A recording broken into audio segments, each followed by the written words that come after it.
Let's think about the Middle East and what's currently happening there in Syria, in Tunisia, in Egypt, in so many of the Arabic nations at the moment. And I think they are evidence of just how powerful this medium can be. In Egypt, we had one man who was beaten by the police to death on the streets of Cairo. He then was represented by his friends on Facebook. They put his image up on Facebook in his name and started to make posts and statements in his name.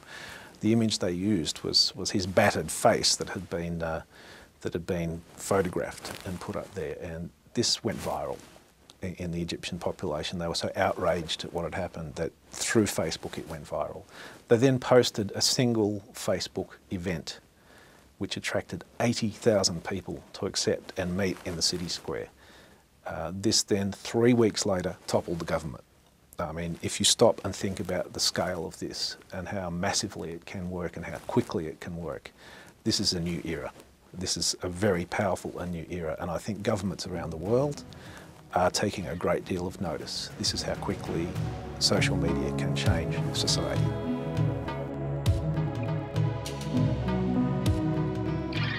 I actually think the transferal of this danger from traditional media into social media, I don't think it's all that much different. You think back to the propaganda of the Second World War from the Nazis. They were making up points of view, rhetoric that was extremely biased and extremely inaccurate, and putting it up on the screen as fact, and swaying many people. I think perhaps what we have in social media is less likely to cause that sort of damage, and plus when it is socially inappropriate, as that was, it's going to be jumped on very hard by very many people, rather than being put up on a cinema screen and a mass being influenced by it. So what it opens up to in terms of society is, not only is it presented to society when it's uploaded in social media, it also opens up a forum, a discussion and a debate that occurs around the media as it's put up. So I think in many ways the danger is reduced in that it passes through the filter of a whole society, and very many people get to comment on it, get to respond to it, to decide whether to distribute it or whether to decide to make negative comment about it and warn everybody about it. And I think that's the power of this medium, is that we are really truly democratic in what's happening here, and the people are deciding, not the distributors, not the corporates, not the governments.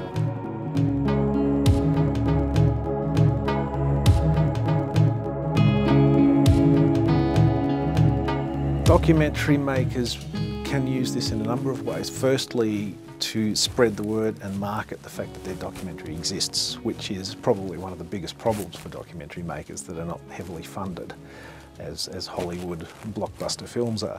So half of the problem is getting the word out. This documentary exists, it's interesting, it's on this topic, why don't you have a look at it? Now Facebook is incredibly powerful in that it can create a flow. Once a person sees the link, sees the documentary, they then take on another role. They take on the role of distributor and marketer. So they then agree, this is good, I like this, I am recommending this to my friends, which then passes it on. And then the mathematics of that flow are quite amazing in how quickly it can expand and grow if it's something that has a great deal of social appeal. So I think in that sense, all documentary makers should be accessing the sort of word of mouth through Facebook way of distributing their films. I think that is completely powerful and will be far more effective than any other means at the moment. The other one, of course, is distribution of the documentary itself, making it accessible, making it online. As Facebook or accessing a YouTube link, I think equally as effective. They both intertwine quite a lot now. That is also becoming a very powerful means of distribution that is available without major expense for the first time in history, I would say. That we can really freely and easily upload our documentaries in an accessible format that can meet an infinite number of demands at one point in time. So that's a powerful device. Why wouldn't you use it? I guess the only reason you wouldn't use it is if you had funding to produce a cinema or a television documentary and didn't want it to be seen in any other medium to maintain the market for that format. So apart from that situation, I think all documentary in the future will be made and distributed via social media.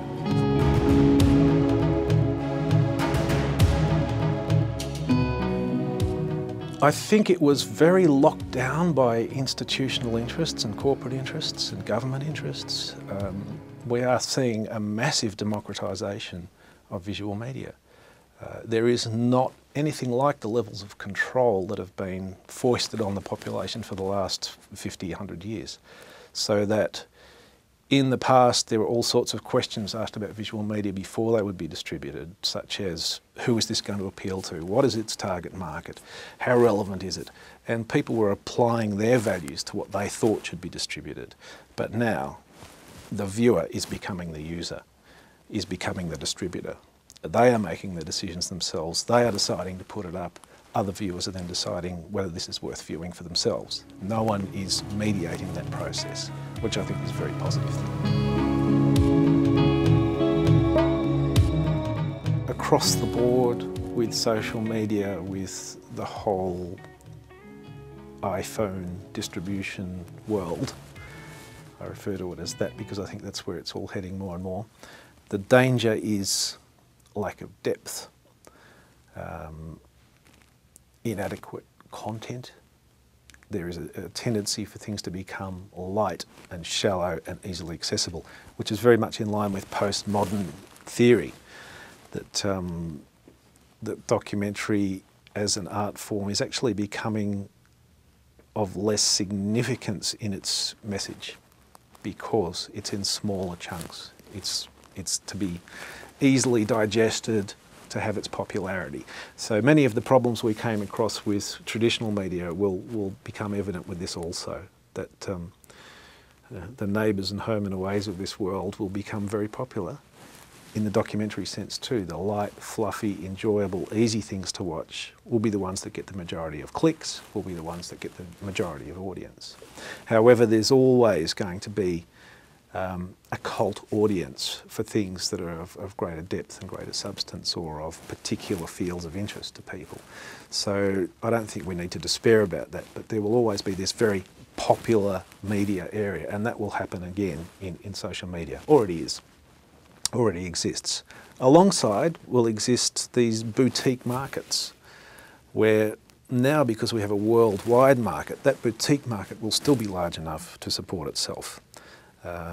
Probably more easily than independent film has done in the past, probably reaching more people and even having a greater impact than it has through other media. It has to be enjoyable. It has to be enjoyable and engaging. If it doesn't grab you straight away, it's gone. You just click on. I'd like to continue this answer by challenging the very notion that the documentary maker still controls what the documentary is. I think social media has shifted the onus onto the user, viewer, distributor complex, the person watching the clips. I won't even call them documentaries at this point in time. They are in fact taking on the role that a documentary director has had over the last 50, 100 years, in that they are now selecting. They're saying, there's something on this topic, I'll look at this clip. I'll look at that clip, I'll look at that clip. Which are the ones that interest me? I like these. We'll now combine them into my field of knowledge. I will then make my conclusions based on those pieces of information. That becomes my chunk of awareness on that issue. Now that's what the documentary maker used to do. It's now happening in the mind of the audience more and more and more, so that they are becoming the director of their own documentaries. What documentary makers, what social media is providing is the clips and the fragments that make up that whole that is their selection and their awareness. I think what's happening is there's a much greater sophistication in the viewer as to their awareness of visual media and information. 50 years ago, in the early days of television, people were naive.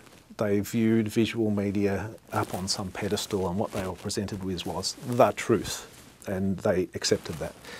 Whereas now people are highly selective, highly cynical about what they view, and always doubting, questioning, as a good documentary maker does, and saying objectively, is this reality?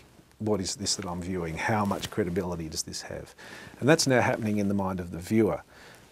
It's a resistant reading, as Hall would say, of film, rather than just an acceptance as an audience. And that's becoming a part of the whole process through social media, that the audiences are becoming very savvy, very selective, and creating their own versions of reality through social media.